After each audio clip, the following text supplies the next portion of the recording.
Hey everyone, it is me, Anthony Jones, and today I've got another special unboxing video for you guys.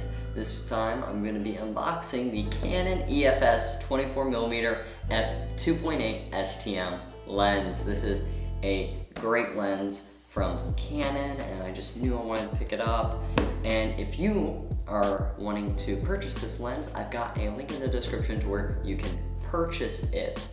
This is a great prime lens from what I've heard, a really sharp prime lens as well, and just should be an all-around fantastic lens. And as well, does really well in low light with that f-stop of 2.8. But without further ado, I want to get into unboxing this lens and showing you guys. So unboxing it here, got some pamphlets and stuff like that. I don't really need those.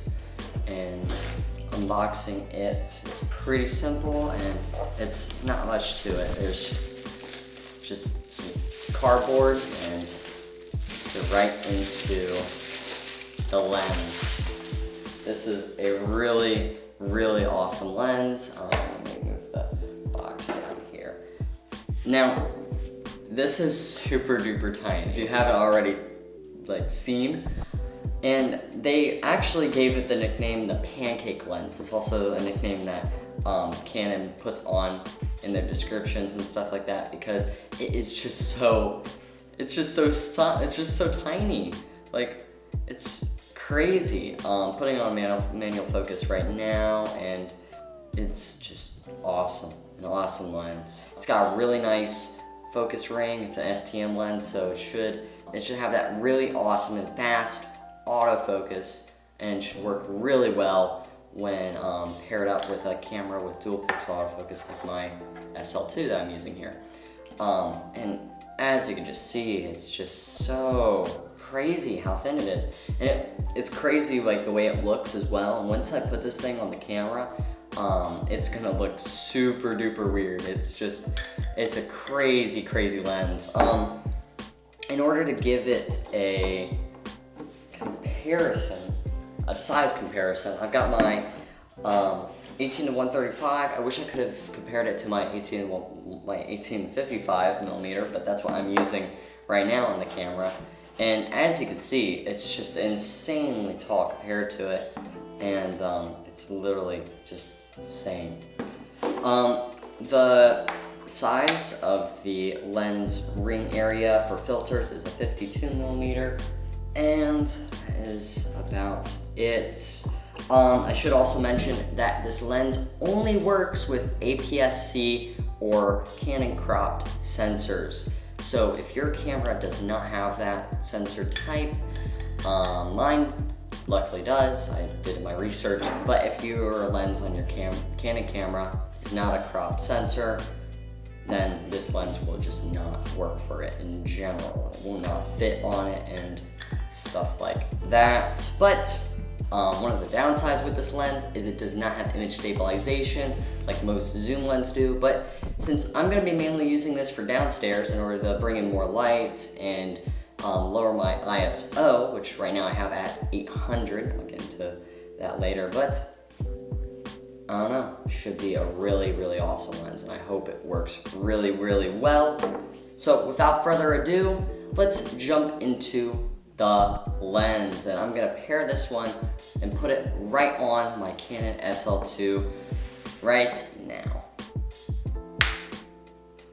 All right, so now I have the Canon 24mm f2.8 lens on the camera. I kept the settings exactly the same as I did with my 18 to 55, just so then you guys can see the difference. So the settings, if you wanted to know, are a ISO of 800 and a aperture of 40, and I'm shooting this at 24 FPS with a shutter speed of 150. So if you want to match those settings, that's what the settings are right now. And just kind of wanted to keep them the exact same before I change any of them to make the quality down here better. Maybe you can adjust the ISO to where I can make it lower. But here it is.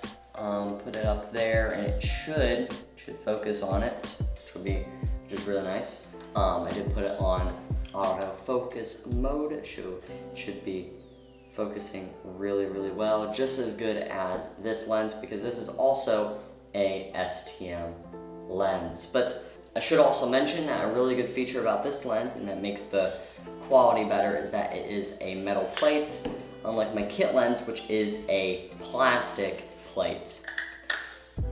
It doesn't really matter for me. I'm not going to be throwing these lenses around constantly, but it is just a good thing to note, and especially if you are a person who's going to purchase this lens, it's good to probably know that stuff. Anyways, I'm going to now switch over my settings to maybe make the quality hopefully maybe a tad bit better down here, and maybe even see how low my ISO can go down here in this low light. Alright, so I just now switched my settings, and I was able to actually switch my settings to an aperture of 2.8 and an ISO of 200, which is absolutely insane. Way better than having an ISO of 800.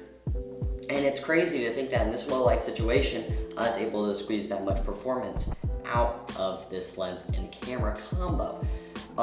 Really amazing.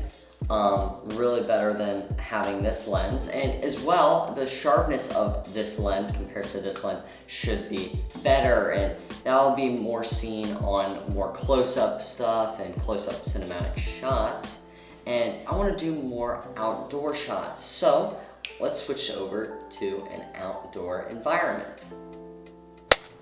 Oh man, oh, it's super bright out.